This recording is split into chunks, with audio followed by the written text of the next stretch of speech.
Touring Car Championship today brings us to Calder Park, Melbourne for the first meeting on the new-look Keilor layout. The 2.4 kilometre racetrack features a lengthened front straight which connects to a flat loop and a rapid riser approach to the back chute. A new pit corner has been added and the finished product is quite impressive. The Calder Park development program continues under the direction of promoter Bob Jane. Work on the adjoining Calder Super Speedway is on target. The high-banked oval will play host to the NASCAR Grand National Thundercars later this year. The tri-oval has been modelled on the Charlotte Motor Speedway in North Carolina, where the good old boys hoot and holler for the horsepower dollar. Today's Coca-Cola Cup Classic for the Tourers brings together all of the front runners from the tin top set. The Valvoline Volvos of Robbie Francevic and John Barr are at home base today. Peter Brock and Graeme Crosby head the Commodore gang, while the Peter Jackson Nissans are back to their competitive best, as are the BMWs. Last year's Calder SCALDER gave us the closest, most action-packed weekend of the championship. It had everything from the Brocky smokescreen to some impromptu rallycross.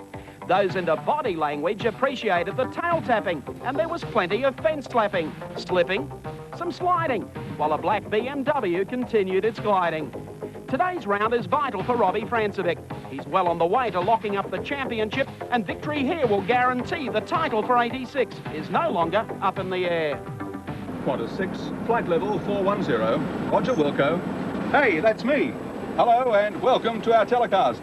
You know, the Keilor International Raceway is quite a landmark, and not just for the speed demons of motorsport. It's also a familiar sight to all the jet jocks operating here out of Melbourne's Tullamarine Airport. And when the big jumbos barrel down runway 27 and lift off heading west, the racetrack is right there, just a point or two on the left. And it's quite an impressive sight with the extended track layout and the massive new NASCAR oval. And within a minute of takeoff, you can look down on the starting grid for today's round of the Australian Touring Car Championship. The high flyer in qualifying was George Fury in the Peter Jackson Nissan. He's in the pilot's seat with fastest time of 61.23, but the surprise packet is the man on his wingtip, John Harvey in the number 3 Mobile Commodore. The other first-class contenders on qualifying times are Graeme Crosby's Commodore and the Volvo pair, John Barr and Robbie Francevic, followed by Glen Seaton in the second Nissan, then the Mobile team boss Peter Brock and the old Mustang peddler from Queensland, Dick Johnson. Fantastic action, that, and more to come, too, because we've got round 7 coming up of the Australian Touring Car Championship, and the man on pole position for today's race, George Fury. Congratulations. Thanks very much. It's an honour to be first pole winner on a brand new track. John Harvey alongside you on the front row. There's a switch. Oh, I know. John has tried very hard all day, and folks in the pits have been watching him, and he's been going very well, and congratulations to him for coming second. Turbos versus V8s. How's it going to pan out on this new circuit? I think it's going to be line bore as far as V8s versus turbos is concerned, but I think the race is going to be won on brakes, and I think whoever looks after their brakes better is going to do well. What about luck? You need a bit more of that than you had at Surfers. Well, let's hope that we don't fire off again like we did at Surfers. No. Well, luck's going your way so far because Bob Jane's here with a $1,000 pole winner's cheque from Bob Jane T-Marts. Congratulations, George. That's a great effort today, getting pole on our new circuit, and I'll congratulate you again, and it's a great effort on your part. Thanks very much, Bob. It's a great honour to get pole on your brand new circuit, on which you've done very well, and well, we'll see how we go. That's the way they stand, with George Fury on pole position for today's 7th round of the Touring Car Championship. Let's recap the previous 6 rounds. The series started at Amaroo with Robbie Francevic winning the jump and charging up Bitchapay for the first time. Fury's Nissan took over a half lap later, but was soon in the pits with troubles. John Harvey followed, and Brock arrived a little later for fresh rubber. Tony Longhurst made life difficult for everyone, including Dick Johnson. But at the flag, it was King Kiwi over Jimmy Richards, and Longhurst in the second JPS entry. Round 2 was the Tassie connection, and again the Turbo boys dominated. Fury stormed to the front with Francevic and Brock in hot pursuit. Kiwi Graeme Crosby waved goodbye to the middle fielders, while Brock's run ended in a cloud of smoke and steam. Francevic took over from the Nissan, while Harvey advanced to third. The Simmons Sizzler, though, belonged to Volvo. Round 3 took the circus to Melbourne's Sandown course with Farmer George and Francevic splitting the front row. The first corner produced a traffic snarl triggered off by Glen Seaton. When the dust cleared, Neil Lowe had taken over in the Peter Brock Commodore, but a short while later he found himself under attack from both Francevic and Fury. George surged to the front soon after, leaving Francevic and Lowe well behind in his wake. Round 4 was at Adelaide. Brocky was back from Europe, scoring pole and then trying to outrate Crosby for the first corner honours. The mobile Commodore was howling in the opening laps. Crosby remained in contact with the Sistine Computers entry and Harvey joined in to give the General a chance at the trifecta. The Nissan challenge didn't eventuate and Brocky's chances went down the gurgler as he headed to the pits the wrong way. Francevic played the waiting game well. He picked up the pieces late in the race to lead Crosby's Commodore and Charlie O'Brien's BMW to the flag. Round 5 was the Western Roundup at Wanneroo. Fury scalded away at the start with Brock and John Bow squabbling for the runner-up spot. Brock took over in a bowl charge past the Nissan. The Bow's race was over early. The Volvo's engine management system was apparently out of kilter. Crosby and Brock were pit-side visitors during the race, which left Fury and Seaton off the hook. They were home scot-free ahead of Francevic. Round 6 was at Surfers Paradise, and a time for rejoicing if you were a Commodore fan. Fury led the parade beneath the bridge for the first time, but the outcome of the race was to be sealed in the first half lap. Crosby's Commodore was shunted from behind, making contact with Seaton's Nissan, and they headed off on their own infield expedition. Fury got off course and Brock was through for the lead, and he wasn't to be headed. The real star of the race was Tony Longhurst. He helped Kiwi David Oxton through the S's and a few laps later pulled off the pass of the day on Dickie Johnson. At the finish, Brock bolted to the line clear of Francevic's Volvo and Jim Richards in the BMW. Today we reach round 7, the Coke SCALDER from Calder, and everyone agrees it could be the race of the year. How it all pans out we'll discover after this break on our telecast presented by Goodyear.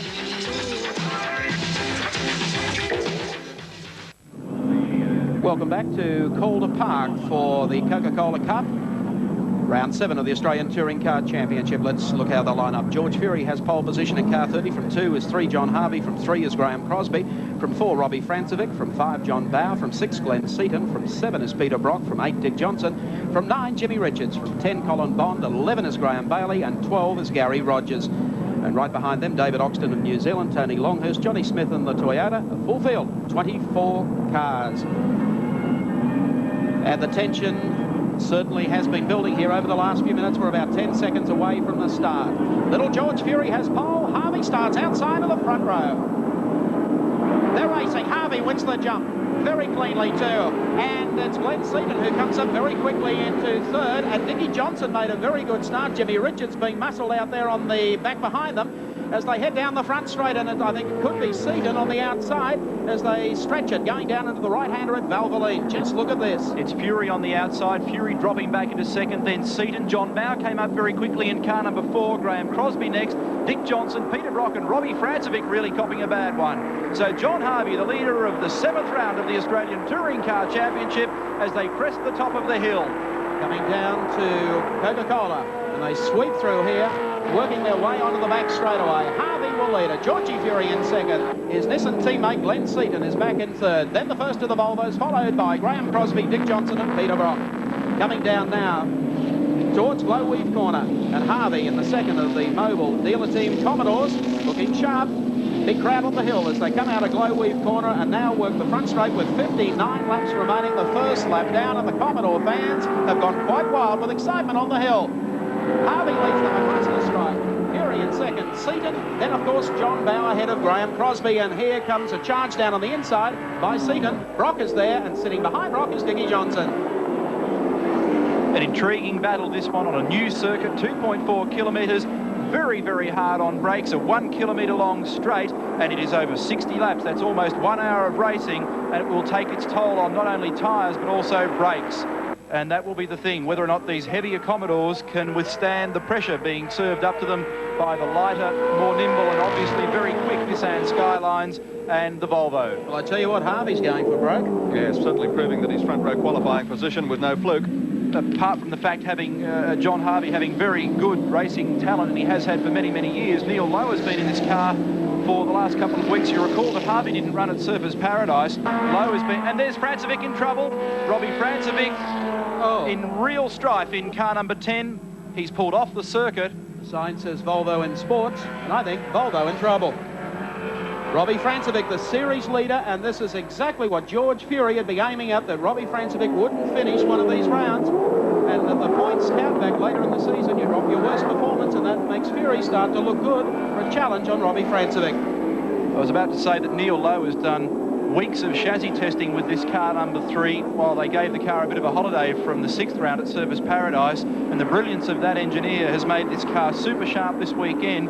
And look at the comparison of car number 3 by comparison to Peter Brock's 05 vehicle. There's Francevic being pushed off in the background, just coming up to that chicane, and David Oxton there lurking in the background in the Ford Sierra Turbo. He's also doing very well. Fury getting close to Harvey's tail here as they come up on the Coca-Cola S's and head towards Glowweed Corner once more. Glen Seaton sitting in behind them.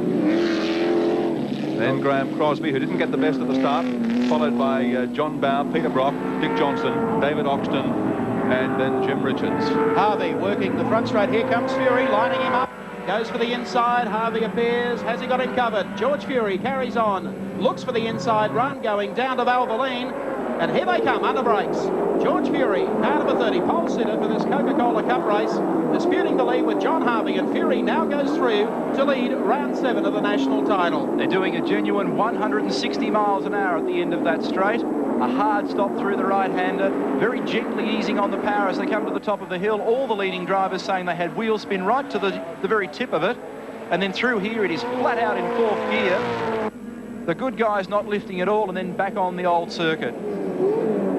So Fury in car number 30, the Peter Jackson Nissan Skyline, comes down to Coca-Cola Corner. There's Crosby, a little out of shape, but he's sitting right in behind Glen Seaton, the second of the Nissan Skylines, number 15 on screen at the moment. Then Graeme Crosby, and then Peter Brock, who's got past John Bow to take up station in 5th place on the racetrack now. They work the front straight again, and George Fury holding probably 3 car length lead over John Harvey. Good effort there by the 4th place getter, the red Commodore, Graeme Crosby, who didn't get the best of things at the start, got shuffled back to about 7th or 8th position, and has come through now to take up 4th. Glen Seaton looking as though he means to pass Harvey. And I'll tell you what, Crosby's looking as though he means to pass Seaton. Once again, they work their way up the hill.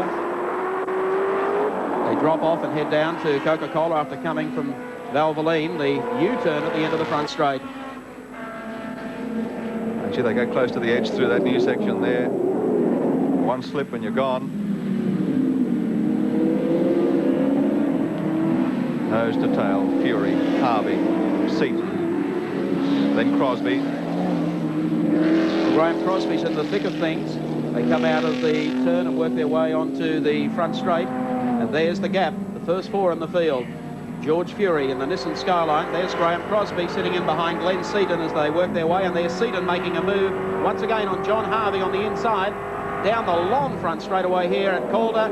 Once again, Seaton is outfoxed by Harvey as they make it to the right-hander. Seaton maturing very quickly at the wheel of this Nissan Skyline. He's now waiting for the right opportunities to come through to him, and there's the shot again from Graeme Crosby's 7 Sport race cam. Through the new S's, look how close they go to those enormous tractor tyres until the curving's been put in place here for the new track. Over the hill, listen to the engine. Flat strap through the chicane, and whether or not Crosby can reel in the flying turbo remains to be seen. But Graeme, for the first time today, running new 16-inch Dunlop radial tyres on the Commodore. I tell you what, Harvey's closed it up on George Fury, though, as they make their way down to Glowweed Corner again. A much better lap. Through here, we'll see if Harvey sits in on the tail. There's Crosby going through. I'll tell you what, back behind this quartet, Bow and Brock are having quite a scrap, and Bow's got by Brock again. Here comes Glen Seaton working the outside this time on John Harvey. He'll need luck. He's not going to get close enough.